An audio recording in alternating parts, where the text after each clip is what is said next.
प्रेम साहब घर पे हैं? हाँ, लेकिन वो नहा रहे हैं। चलो ठीक है, मैं उनसे बेडरूम में ही मिल लेता हूँ।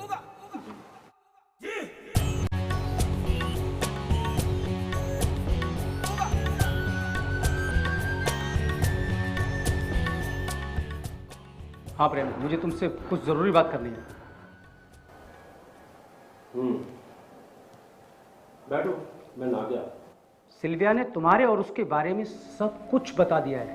ओह, देखो कवास, मैं तुमसे इस बारे में ज्यादा बहस नहीं करना चाहता, सिर्फ एक बात पूछना चाहता हूँ, क्या तुम सिल्विया से शादी करोगे और मेरे बच्चों का ख्याल रखोगे? Come on Kawas, you know me. क्या मुझे उस हर लड़की से शादी करनी पड़ेगी जिससे मेरे संबंध है? इससे पहले कि मैं तुम्हें धक्के देकर बाहर निकालूं, get out, get out from here. क्या?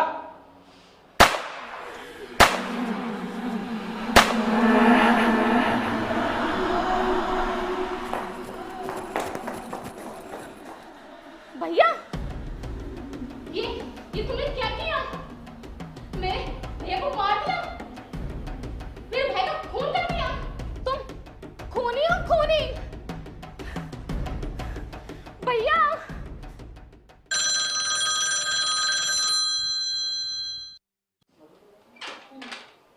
हेलो, क्या?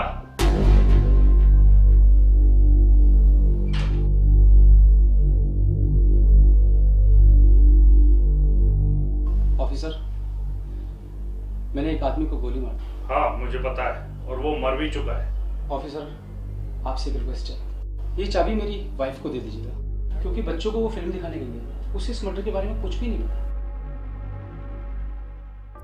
कत्ल हो चुका था। कातिल ने पुलिस वालों के सामने अपना इकबाल जुर्म कर लिया था। और कातिल, जी हां, कातिल कोई साधारण इंसान नहीं था, हिंदुस्तान की नेवी का एक कमांडर था, क्वास मानेकशॉ नानावटी। जी हां, आपने ठीक सुना, कमांडर क्वास मानेकशॉ नानावटी। नानावटी ने अपने दोस्त का कत्ल करने के बाद पुलिस वालों के सामने सरेंडर कर दिया। नमस्कार, मैं हूं प्रतीक और आज दोस्तों हम आपको दिखा रहे हैं इश्क।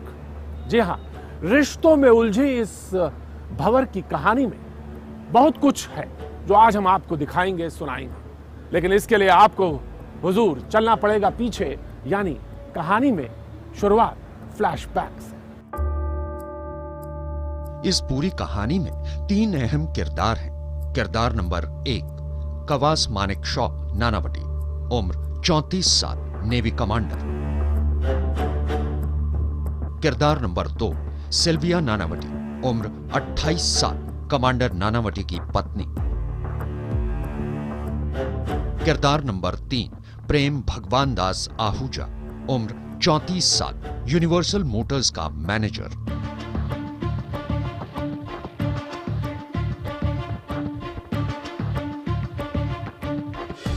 साल 1959 में ये किरदार एक दूसरे से कुछ ऐसे उलझे कि इनकी जिंदगियां भी उलझती चली गई, और जब ये सुलझी तो प्रेम का कत्ल हो चुका था और कमांडर नानावटी जेल में थे। दरअसल इस कहानी की शुरुआत साल 1949 में हुई थी, जब कवास मानेकशॉ नानावटी और सिल्विया एक दूसरे से पहली बार इंग्लैंड में मिले थे।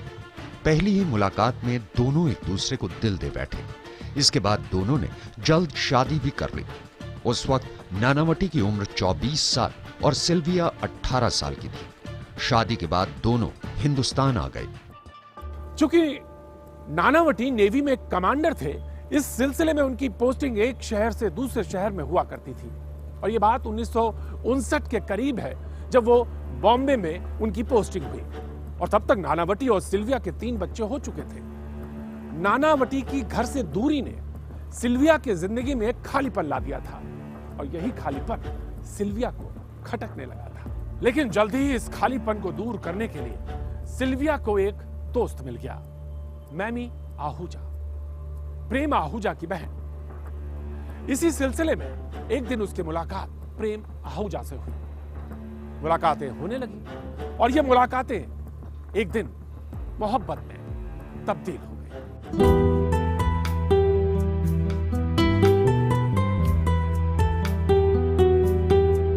प्रेम आहूजा के अपनी जिंदगी में आने के बाद सिल्विया अब खुश रहने लगी थी, लेकिन प्रेम उन मर्दों में से नहीं था जो सिल्विया का हाथ जिंदगी भर के लिए थाम लेता। Sylvia was Nanavati's wife. She was his great friend, and Nanavati को मालूम था कि ये काम चल रहा है. So, and he had actually at one time thought of divorcing her.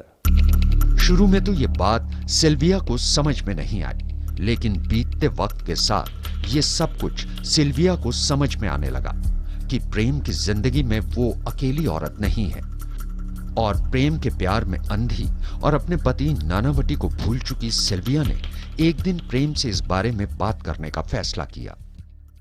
प्रेम, तुम मुझसे प्यार करते हो ना? सिल्विया, मैं तुम्हें पसंद करता हूँ, प्यार नहीं। लेकिन मैं तुम्हें चाहने लगी। इसमें मेरी गलती क्या है? Can we get married? मैं तुमसे शादी नहीं कर सकता, नहीं कर सकता, नहीं कर सकता।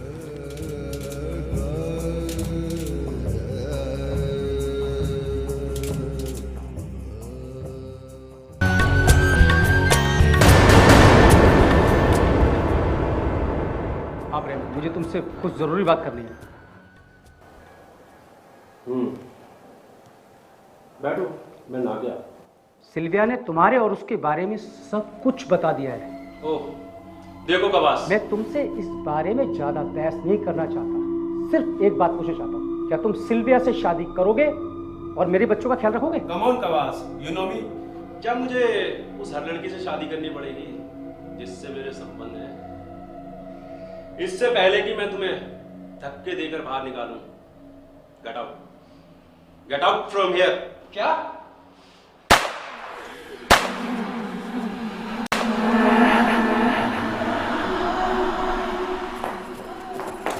प्रेम, तुम मुझसे प्यार करते हो ना? सिल्विया, मैं तुम्हें पसंद करता हूँ, प्यार नहीं। लेकिन मैं तुम्हें चाहने लगी। इसमें मेरी गलती क्या है? Can we get married?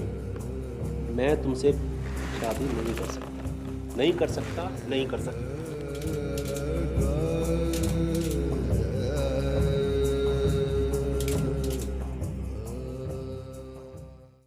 प्रेम की बेरुखी ने सिल्विया को तोड़ दिया था। ना तो वो आगे जा सकती थी और ना पीछे। प्रेम की बेरुखी और पति से की गई बेवफाई ने सिल्विया को अंदर से पूरी तरह से तोड़ दिया था। सिल्विया को एक ही डर खाया जा रहा था कि वो सारी बात यानी बेवफाई की बातें नानावटी को कैसे बताए। और इसी सिलसिले में एक दिन सिल्विया की जिंदगी में एक नया मोड़ आया। जी हां, कहानी में भी ट्विस्ट आना था तो आ गया। क्या बात है, बड़ी उदास लग रही हो तुम?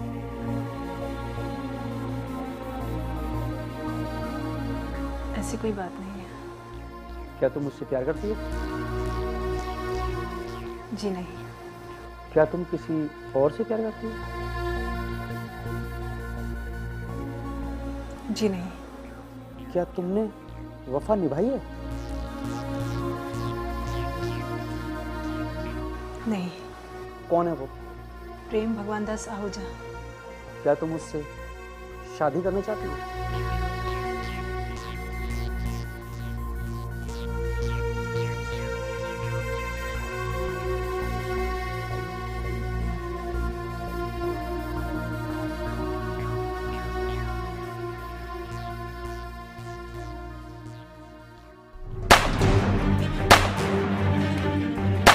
अब तक प्रेम आहूजा मर्डर केस पूरे देश में कोहराम मचा चुका था।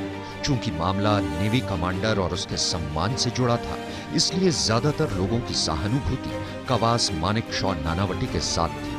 और फिर वो दिन भी आ गया जिस रोज कमांडर नानावटी की किस्मत का फैसला होना था। It was a deliberately planned murder. And जब भी फैसला हुआ इनके दिमाग में कि आज इनको मारना है, तो सुबह को नेवी ऑफिस में से जाके रिवॉल्वर इशू कराया इशू कराया कि मैं बर्ड शूटिंग पे जा रहा हूँ या कुछ ऐसा को बहाना बना झूठा, and went to Prem's house. Prem के घर में वो को मालूम पड़ा कि प्रेम बाथरूम में स्नान कर रहा है। Went to the bathroom and at point blank range he killed him there with revolver shots, and then he quietly walked out of the house. कत्ल की इस सनसनीखेज वारदात में 9 लोगों की एक ज्यूरी बनाई गई थी। इस ज्यूरी में 2 पारसी, 2 क्रिश्चियन और 5 हिंदू थे। ज्यूरी ने इस केस से जुड़े हर पहलू को जांच परख कर अपनी राय जज साहब को दी और ज्यूरी के 8 सदस्यों ने कमांडर कवास मानेकशॉ नानावटी को बेगुनाह मानते हुए उनके हक में ही अपनी राय दी थी। केस चलता था,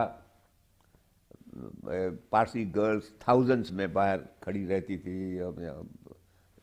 created a big Tamasha, and it became a very great public event. और आखिर jury returned a verdict of 8-1 not guilty. फैसला सुनाने से पहले जज साहब ने ज्यूरी की दी राय को पढ़ा और फिर उसके बाद अपना फैसला सुनाया।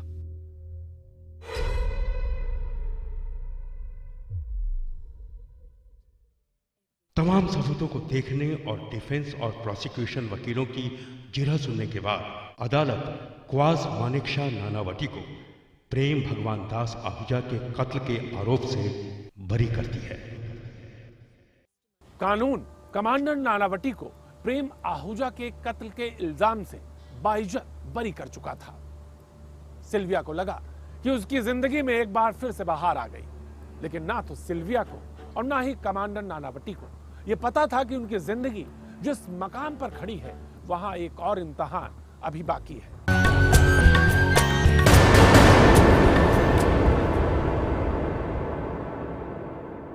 इससे पहले कि मैं तुम्हें धक्के देकर बाहर निकालूं,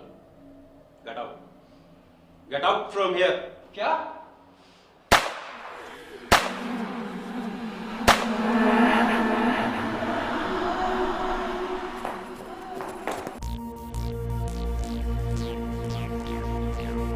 क्या बात है, बड़ी उदास लग रही हो तुम?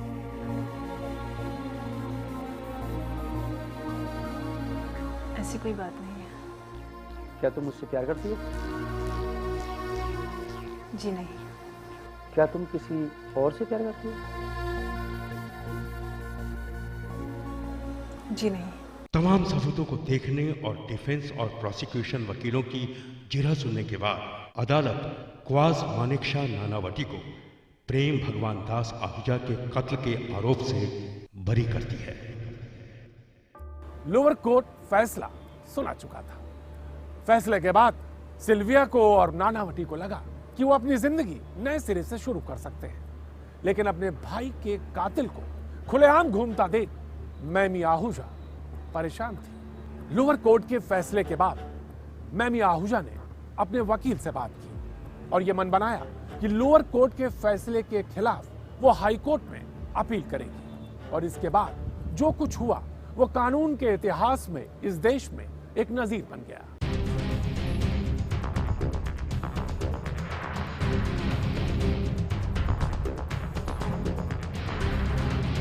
लेकिन प्रेम आहूजा की बहन मैमी आहूजा ने लोअर कोर्ट के इस फैसले के खिलाफ बॉम्बे हाई कोर्ट में अपील दायर कर दी। कोर्ट ने एक बार फिर प्रेम आहूजा मर्डर केस की सुनवाई शुरू की और इस बार जीत प्रेम की बहन मैमी आहूजा की हुई। So the case was argued in the Bombay High Court. Bombay High Court held that the verdict is perverse, but they held that it is not necessary. It is enough for us to say that the verdict is wrong because the judge has committed errors of law. Though the judge was a very honest person, but he had committed honest errors of law. Bombay high court ने दोनों वकीलों की तमाम दलीलें सुनने के बाद अपना फैसला सुनाया। डिफेंस और प्रोसिक्यूशन की तमाम दलीलें सुनने के बाद अदालत इस नतीजे पर पहुंचती है कि क्वास मानेकशॉ नानावटी ने ही प्रेम आहूजा का कत्ल किया है।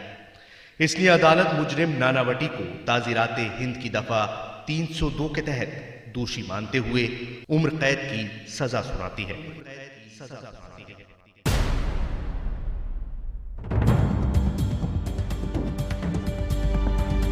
बॉम्बे हाईकोर्ट के इस फैसले को कवास मानेकशॉ नानावटी ने सुप्रीम कोर्ट में चुनौती दे दी, लेकिन तब तक के लिए नानावटी को मुंबई की आर्थर रोड जेल जाना पड़ा। एक बार फिर तारीखों और वकीलों की दलीलों का दौर शुरू हुआ और फिर 11 नवंबर 1961 को फैसले का दिन आ गया। प्रेम आहूजा मर्डर केस में डिफेंस और प्रोसिक्यूशन की जिरह सुनने के बाद कोर्ट इस नतीजे पर पहुंचा है कि बॉम्बे हाईकोर्ट ने इस केस में जो फैसला सुनाया है वो सही है और ये कोर्ट भी क्वास मानेकशॉ नानावटी की उम्र कैद की सजा बरकरार रखता है। सुप्रीम कोर्ट अपना फैसला सुना चुका था और यह फैसला भी वही था जो कि हाई कोर्ट का था, यानी नानावटी के सामने अब कोई दूसरा चारा नहीं बचा था कि वो उम्र कैद की सजा को काटे और फिर जिंदगी को नए सिरे से शुरू करें। लेकिन अभी सिल्विया और नानावटी की कहानी खत्म नहीं हुई थी। इस कहानी में एक नया ट्विस्ट आना बाकी था। जी हां, नानावटी और सिल्विया की कहानी में एक नया मोड़ आया और वो एक ऐसा मोड़ था जिसकी कल्पना यानी जिसकी उम्मीद किसी को भी नहीं थी। माना जाता है कि कवास मानेकशॉ नानावटी तत्कालीन प्रधानमंत्री नेहरू के करीबी थे और उस वक्त जवाहरलाल नेहरू की बहन विजयलक्ष्मी पंडित महाराष्ट्र की गवर्नर थी। बस ऐसे में नानावटी से सहानुभूति रखने वाले लोगों ने उनकी सजा माफ कराने के लिए एक मुहिम छेड़ दी। अगले 1 साल तक नानावटी की सजा को माफी में तब्दील कराने की जद्दोजहद चलती रही और इसी कोशिश में बहुत से लोगों ने प्रेम की बहन मैमी आहूजा पर नानावटी को माफ करने का दबाव बनाया। These two secretaries told Nanavati's people that you do one thing, get Mr. Jethmalani to make a statement that the Sindhi community will not get angry with this. And so I managed with poor Memi and the sister. She said, yes, my brother committed something wrong and he also deserved punishment, but not this punishment. But anyway, I don't want Nanavati to be punished more now. आखिरकार साल 1962 में मैमी आहूजा ने नानावटी को माफ कर दिया और Kawas Manekshaw Nanavati jail की 4 दीवारी से आजाद हो गए। लेकिन इसके बाद नानावटी हिंदुस्तान में नहीं रहे, वो अपने परिवार के साथ कनाडा चले गए। ये मौका मिला 93 में, एक डेलीगेशन के साथ मैं गया हुआ था और टोरंटो ही गया हुआ था। तो मैंने उनसे कहा कि मैं इस पर आप लोगों को इंटरव्यू करना चाहता हूँ। तो उसी वक्त जैसे वो बिल्कुल ऐसा लगा कि स्टिफ हो गए हैं और उनके चेहरे से लगा कि मतलब वो एक्सपेक्ट शायद कर रहे थे या नहीं कर रहे थे, मैं ये तो नहीं कहूँगा, लेकिन जो एक स्टिफनेस आप फील कर सकते थे। उन्होंने कहा कि thank you very much and I will appreciate कि आप हमारी प्राइवेसी को उसमें किसी तरह की इन्वेजन नहीं करेंगे। सिल्विया और नानावटी इसके बाद जिंदगी भर साथ ही रहे और साल 2003 में कवास मानेकशॉ नानावटी की मौत हो गई।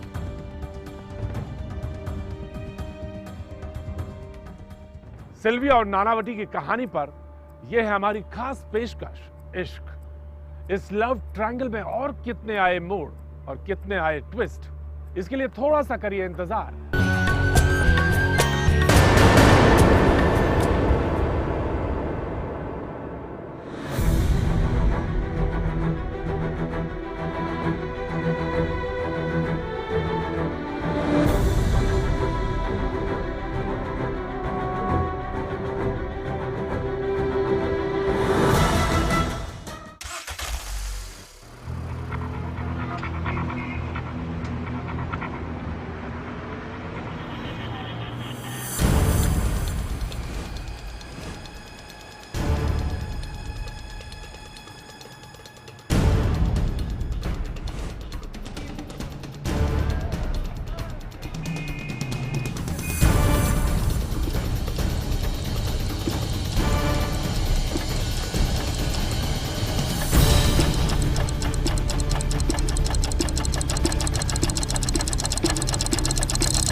प्रेम आहूजा मर्डर केस का सबसे अहम पहलू ये है कि नानावटी केस के बाद हिंदुस्तान के सभी कोर्ट्स में ज्यूरी की मौजूदगी को खत्म कर दिया गया था।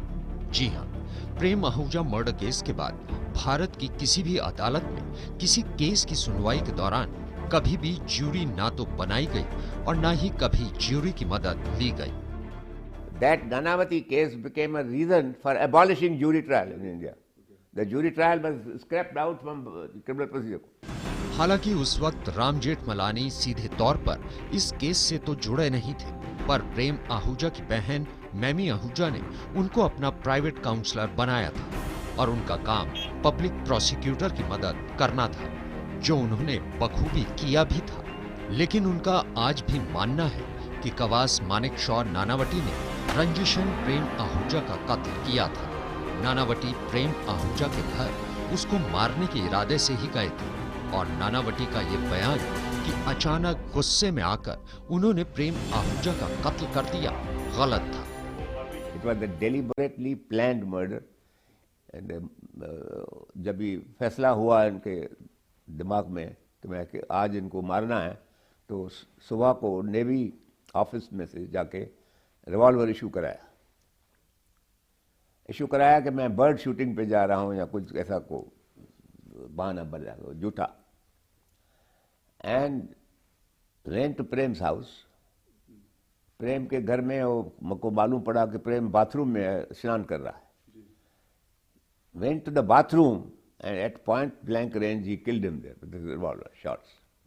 बहरहाल माफी मिलने के बाद नानावटी अपने परिवार के साथ कनाडा चले गए और फिर कभी लौटकर दोबारा हिंदुस्तान नहीं आए। काफी साल बीतने के बाद देश के एक बड़े अखबार के एडिटर ने उनसे प्रेम आहूजा केस की बात करने और उनका इंटरव्यू लेने के लिए टाइम मांगा था, लेकिन नानावटी ने उनके इस अनुरोध को ठुकरा दिया था। इसके बाद जिस किसी पत्रकार ने भी उनसे उनकी कहानी या फिर उनसे बात करने की कोशिश की, तो नानावटी और सिल्विया दोनों ने ही इस केस के बारे में बात करने से मना कर दिया।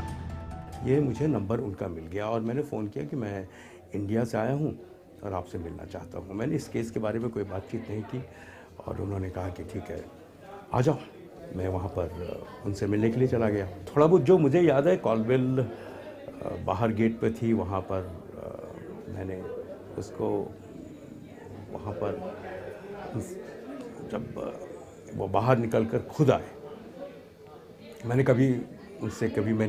मेरी उनसे मुलाकात हुई नहीं थी, तो जाहिर सी बात थी कि मैंने अपना परिचय उनको दिया और उन्होंने कहा कि मैं I am Nanavati, so please come in. वैसे आपको बता दें कि हमारे देश में बहुत कम लोग कवास मानेकशॉ नानावटी, सिल्विया नानावटी और प्रेम आहूजा के लव ट्रायंगल की कहानी के खौफनाक अंजाम के बारे में जानते हैं, क्योंकि इस केस पर अब वक्त के साथ इतनी गर्त जम चुकी है कि नानावटी केस अब सिर्फ किताबों में ही सिमट कर रह गया है और आज की तारीख में इस केस के बारे में सिर्फ और सिर्फ कानून के जानकार ही बात करते हैं। तो ये थी हकीकत एक ऐसे लव ट्रायंगल की जिसके सिरे इंसानी रिश्तों में इस कदर उलझे कि एक फसाना बन गया। हम आपको बताएं कि हिंदुस्तान की कोर्ट के इतिहास में ज्यूरी का इस्तेमाल आखिरी बार इसी केस में हुआ। इसके बाद कोर्ट ज्यूरी को हमेशा हमेशा के लिए खत्म कर दिया गया। हमारी इस खास पेशकश में आज सिर्फ इतना ही। हमें दीजिए इजाजत, आपसे जल्द होगी फिर मुलाकात।